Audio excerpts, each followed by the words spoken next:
Are there any drummers in the house? I play percussion. That's because you couldn't play anything else. Shut up. Come here, dude. Hey, man. Do you touch my drum set? Nope. It's just weird, because seems like someone definitely touched my drum set. Yeah, that is weird.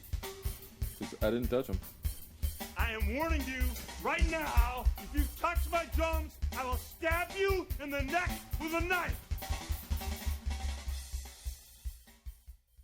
Not quite my tempo. It's all good. No worries. Here we go. Hey guys, be sure to subscribe to us on iTunes and leave us positive reviews. So if you could go leave us a nice 5-star review, it really helps out with the podcast. Also, it helps with our rankings. So if you're trying to find us, it's easier to. So 5-star reviews, be sure to go subscribe to the podcast. So go to your iPhone or your Android or whatever you use to listen to the podcast and just go hit subscribe. It's real easy. It takes like 3 seconds. So please go do that, and I will love you forever. Thanks. Hey guys, welcome back to the Drumheads podcast. My name is Daniel, and this is episode 85 with Ed from drumflipped.com. This was great. This was a little mini episode, so it was only about 30 minutes, maybe a little less. But it's great to have Ed on. He is the owner of Drumflipped. Now, Drumflipped is it's a music store out in California, in the San Diego-ish area, and Vista, if you want to be exact. But it's great to see this like reemergence of like mom and pop kind of drum shops who focus on the quality of instruments they're selling, but also making sure you're getting a great deal, but also the fact that they put a big emphasis on customer service and all that. And I can attest to this because I actually ordered a splash cymbal. I just sold a pair of hi-hats, so I had a little extra money to buy a splash. So I saw on their website they had a custom splash, and I wrote him on Instagram. I said, hey, do you still have that splash? He said, yes, we do. I'm like, hang on to it. He did. Now I have a splash coming to me, and I'm, and the attention to the detail, but also the response time was just like, it was impressive, that I can write this guy and he wrote back relatively quick and is always on top of, what the customer wants. And it's like a hangout, I wish I lived in that area because I'd probably be hanging out there all the time. They have like potluck dinners and lunches and stuff for, people come in, they'll do like free drum clinics. And just the quality of drums they've got going through there is just insane. I remember looking through one time, they had a pearl crystal acrylic kit. They had it listed for like $550. I'm like, what? That's insane. It was such a great deal. And if I had that money, I would have bought that sucker up like that. But just, he's trying to help out drummers at any stage. If you're a professional, if you're just starting off, he'll get you set up with the gear you need at a good price. And it's just, it was just great to have him on and just talk about that. So it's just a little mini episode for you guys. So if you want to go check them out, go to www.drumflip, which is DRUMFLIP.com. Drumflipped. If you can't spell that, then sorry, can't really do anything for you. But yeah, they've always got a great stock of used gear coming through, so just continue to check them out and see what's going on. And yeah, so here it is, episode 85. It's just, I can't believe 85 episodes. And so here it is with Ed from Drumflip. Check it out.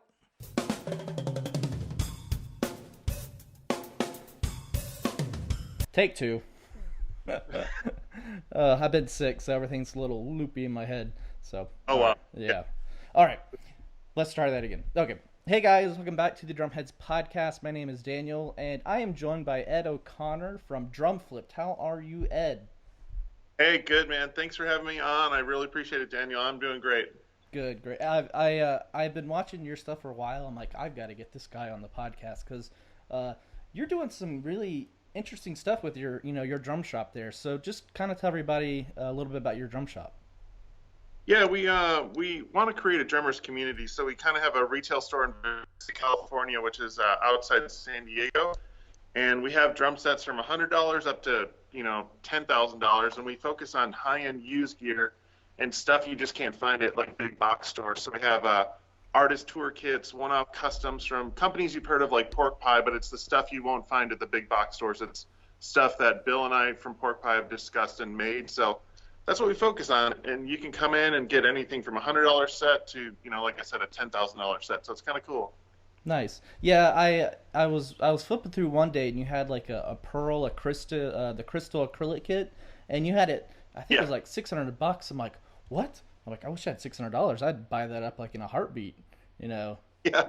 Yeah, it was funny. That kit actually sold. We did a pop-up booth outside NAMM in Anaheim. We were in a recording studio about a half mile from NAMM, and that sold for $5. We did a blowout special on that one. So yeah, we like to do crazy stuff like that. It's kind of fun to get people great drums for not a lot of money. That's our goal, you know. So that's what we do. Yeah, and I hear you about the big box stores because we won't name names, but you go down there and it's very sterile. It's just kind of like, hey, how are you? Here's what we have, and that's about it.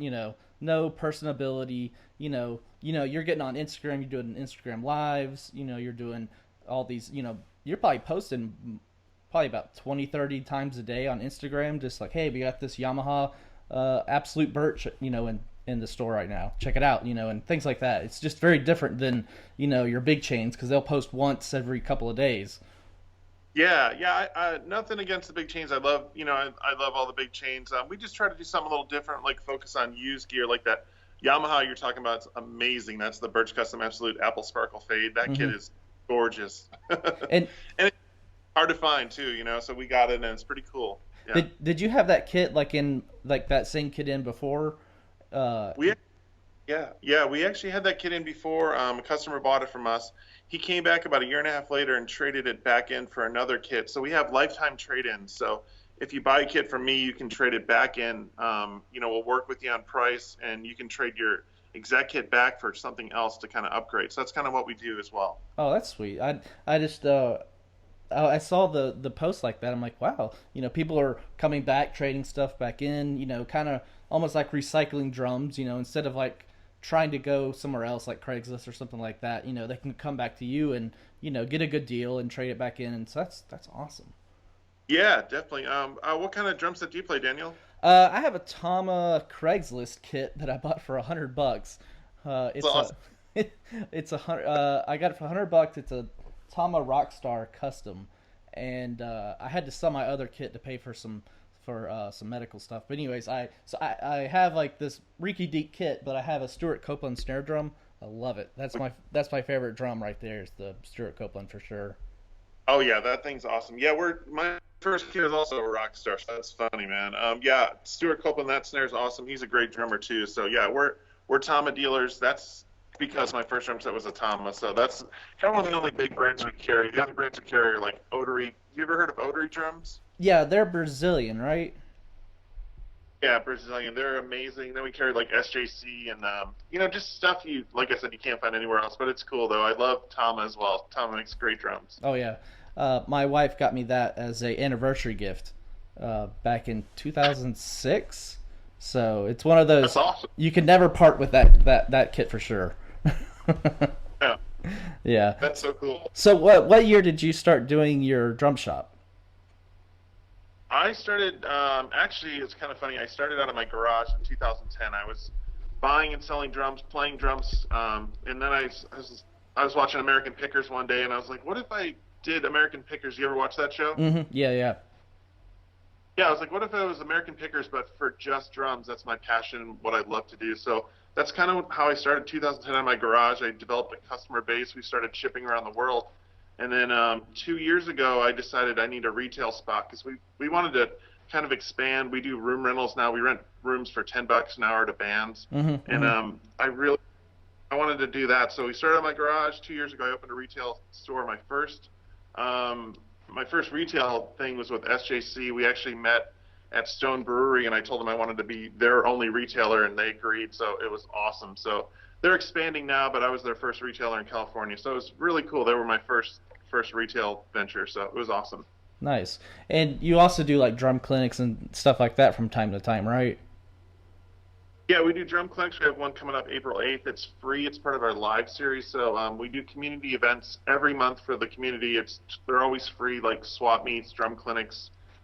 We do pop-up shops. So our next drum clinic's April 8th with a local drummer here. He's amazing. It's free, and it's 12:30 to 1 April 8th. So come out. We always do a potluck lunch, and we give food out too. So it's kind of fun. Nice. It sounds like kind of like the old days, you would go and hang out at your local music store and just share ideas.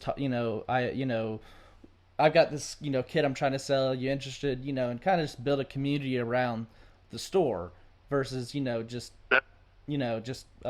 going to a retail store and trying to do that because they're not gonna let you hang out all day and bring food. Oh, God forbid if you took food into some of these stores, they'd be like, leave now, leave. Yeah, it's fun. We have a couch in back. We have people just chill out on the couch while their kids look at drums or their husband looks at drums, their wife looks at drums. So yeah, we encourage a community. We like people to hang out at the store. We like people to just call us and message us anytime. I mean, I'm on my phone all the time answering emails and stuff. So no problem. I love the community aspect of it for sure. Yeah, I hear you being on the phone all day, but and I can attest to your good quality customer service because I reached out to you about a cymbal and I heard back like that. It was so quick, and I'm like, when I saw the price of that Splash, I'm like, I gotta talk to this guy, and see if he's got it. And you did, and it was awesome. I felt good. I felt good that I'm contributing to local community. Even though I'm in North Carolina and you're California, I'm still contributing to the independent music stores. And it feels good. Yeah, I appreciate that, man. Yeah, your cymbal's on its way, and enjoy it, and that's awesome. I'm glad you feel that way. That's real important to us here, so that's cool.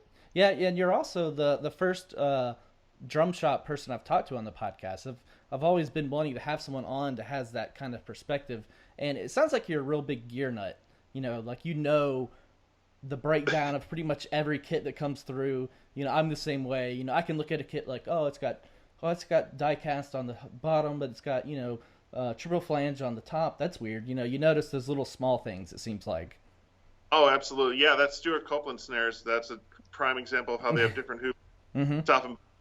I love talking to drummers, and I love gear for sure. And I know you had Salt Drums on your podcast. We carry Salt Drums. Sean is awesome. Sean. Yeah, Sean's a great guy. Yeah. He's a really good guy. Yeah. He's doing some interesting stuff with, the acrylic kits, but also doesn't he have a 30-ply snare drum that he made one time? It was huge. Yeah, he does. We carry Salt. We actually have a vendor demo day, which we do every year right before NAMM. So we invite local small companies to our shop to display, kind of like a NAMM for the small companies who can't afford NAMM. And Sean was here for that. And he was also here at our last swap meet too. He's such a cool guy, and we're proud to carry Salt Drums. He's awesome. Nice. And now, what cymbals do you guys, are you a retailer for certain type of cymbal companies? Yeah, we carry Zildjian. Everyone loves Zildjian. I love Zildjian too. We also carry Dream, which is an awesome hand-hammered cymbal. T cymbals, which is out of Turkey, and also a Media. And then we have we focus on used mainly. So we have 150. We always have at least 150 used cymbals. So you come in everything from Pisces, Zildjian, Sabian, anything we can generally get as well. So nice. And and do you carry in hardware and stuff like that as well? Used hardware. Yeah, we have used hardware like cymbal stands for $25 up to $50. I mean, you definitely come and you get a pretty good deal when you come to Drum Flip. That's for sure. Yeah, nice. Well, and growing up, I don't know what age you were. I just turned 33 yesterday, actually, and growing up in the 90s, I guess I would say, early 90s, late 90s, finding drum equipment was hard. It was expensive. And it was a challenge. You had to really, bust it to make money to afford a cymbal. And there weren't a lot of options. That is so true. I'm a lefty drummer, so I remember in the 90s trying to find a lefty double bass pedal. Special order. It's like $350 from the same righty pedal was $199. So now it's so much easier. Thank you for Craigslist and eBay. It's also, drummers have a lot more options, which is really cool, I think. I mean, the price of it to be a drummer and find gear, because you can find pretty much anything, which is awesome. Yeah, it's definitely changed, and especially with social media, you can get on and show your stuff, and there's a buyer somewhere. You'll find the most random buyers in the most random places. And it's great. back when I was in high school, you depended on, your local paper or just, word of mouth. That was pretty much it. Yeah, for sure. Yeah, like the penny saver and stuff like that. So yeah, times are changing. Just got to change with the times, and I'm excited because it's neat to reach out to people like you who support music and all that. So it's really, really cool what you're doing as well. So I appreciate it. Yeah, it's so kind of deviating from your drum company your drum shop is what were some of the drummers you looked up to in the beginning when you started playing? It was funny starting. I know it sounds cheesy, but I went to a Metallica show and I was staring at Lars Ulrich and I was like, I want to play drums. I remember I was like 15 and I was just at the show staring at the drum set, and I wanted to learn that. It was like a mysterious thing. So I bought my Tama Rockstar set and one cymbal at a time. Yeah, from then I really enjoy heavier music. So I like Korn and Primus and Godsmack. That was kind of my growing up time. And yeah, I'd say Sepultura, all those guys. That's kind of my inspiration. What about you? I'm the same way. The new metal of the '90s, Korn especially. I remember seeing Korn with Stained when they were just a no-name band, and that was a fun concert. But the only thing, I was bummed out. I didn't get to see the original drummer playing. He was still with the band, but he had to have surgery. He had some carpal tunnel building up his arm, and so he had to have surgery to remove all the scar tissue and whatnot. So it was the drummer from Faith No More. I'm blanking on his name. He was covering with them. It was great seeing him live, but I kind of missed seeing David Silverman play with Korn. But it is what it is. But it was Stained and POD, and I saw Limp Bizkit. I've seen Metallica, so I grew up on that same type of music as well. Yeah. There's some great bands coming out now. Like Gojira is one of my favorite bands right now. They're amazing. So they're spectacular. I'd say that's my new influence on drumming for sure. Yeah, and Slipknot was another one as well. Yeah, Slipknot. Yeah, that was amazing. When they came out, that was a whole new level of. They just had a different sound. I loved all the drums and they were playing on like kegs, beer kegs and stuff. It was awesome. Yeah, that was one wicked crazy show as well. I saw. I'm like, I think I might actually die at this show. There's a good chance I'm going to get mauled to death by something, Yeah, you're like either going to enjoy this or I'm dead. So yeah. I'm staying away from the pit for sure because I was 5. I'm still 5'7" on a good day. So getting in the pit, with my size it's not a good thing, Yeah, I saw him at the Orange Show in San Bernardino. And it was Slipknot and Hatebreed and a whole bunch of bands. Yeah, it was crazy. It was insane. Yeah, and it's funny. A lot of people, when I mention these bands, they're like, "Who?" I'm like, "Am I that old?" It's like, it's Korn. I mean, come on, they were in the '90s, and you think about it. Oh, that was like, almost 20 years ago. So I know, crazy. Yeah, for sure. But some music has always been amazing. Korn's one of those bands where every time they come around, I'm like, I got to see these guys. They're awesome. So, and I like what Ray is doing. He's taking some of those old drum parts that Dave played on those albums and is making them in his own.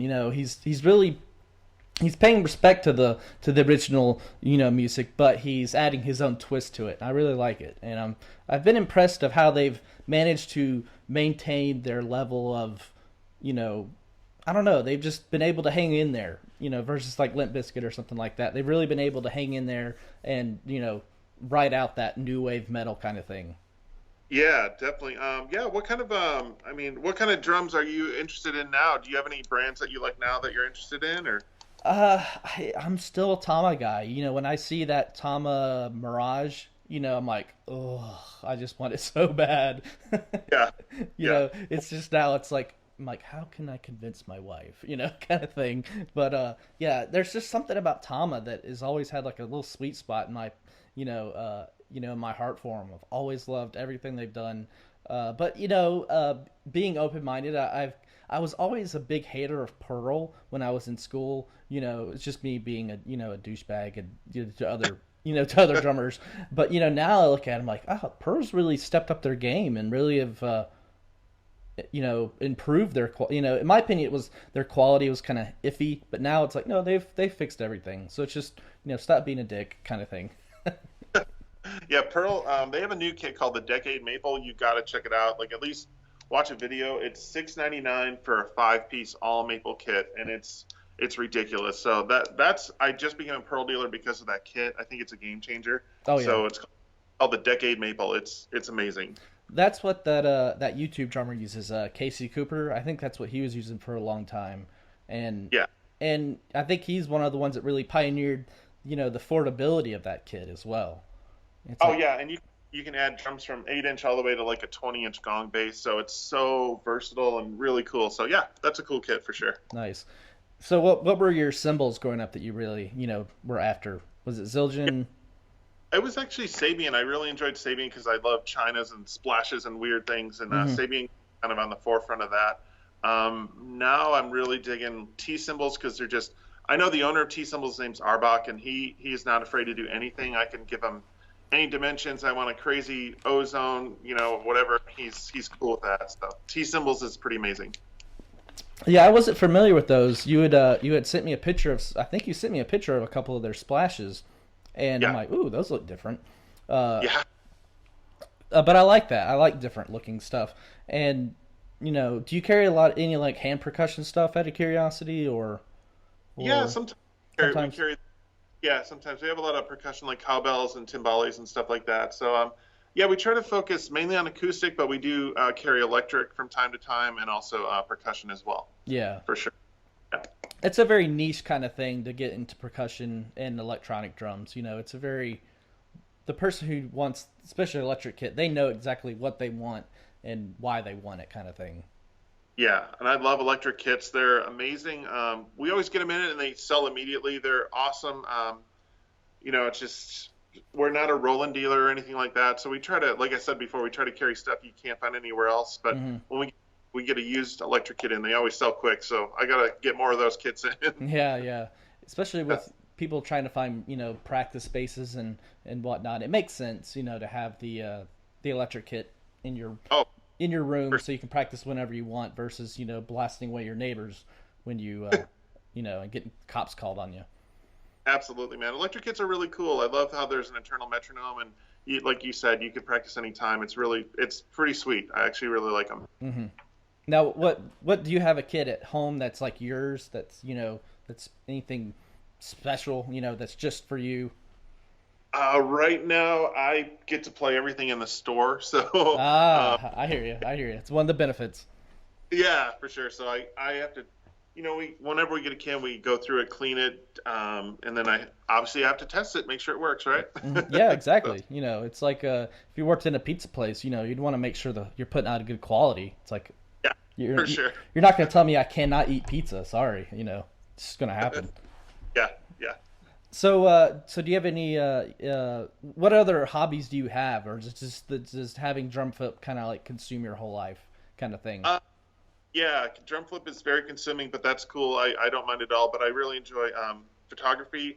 I paint and draw, so I do that as well. And then I just like getting out and hiking and getting away. That's kind of my thing. Yeah. Travel is fun too. What about you? I'm a big movie nerd, so I'm always trying to find new movies to watch, and big Star Wars, big Marvel, movies and stuff like that. So it's just I probably have like 800 DVDs and Blu-rays stowed away. So it's a little bit of a problem, but I like to try to find some of those old school 1950s and 60s movies and really dive deep into them. So I'm a big movie nerd. The weather awesome. Where I live here in North Carolina, the weather's so inconsistent. So like right now it's gonna snow, but Friday it was 70 degrees. So it's very irritating. And but you being in Southern California, there's no excuse to go outside. You'd have to.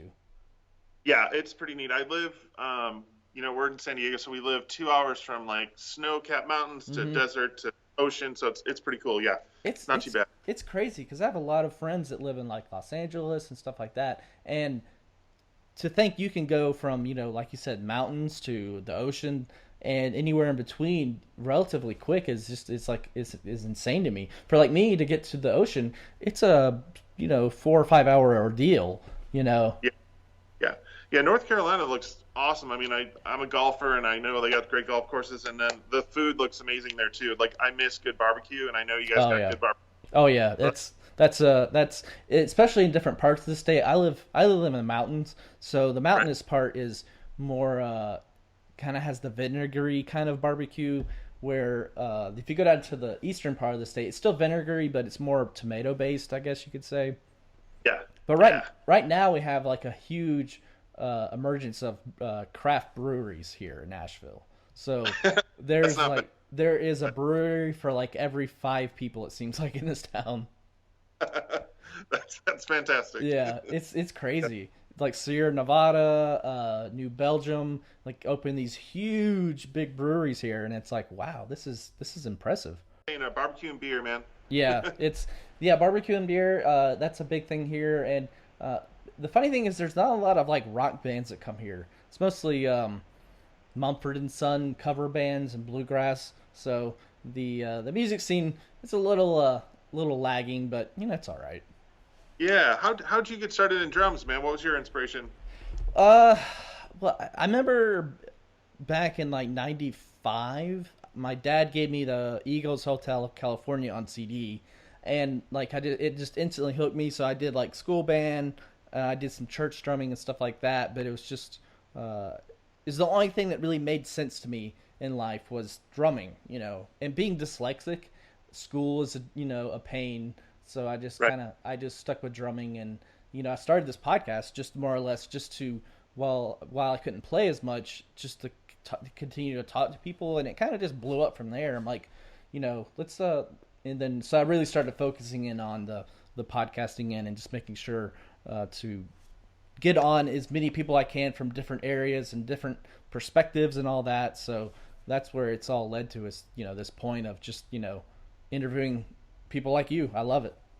Oh, that's awesome. Yeah, I know you've interviewed some awesome, like I was looking at your podcast, like Crush Drums is really cool, and Zion Cymbals and King Drums. Alex is a great guy.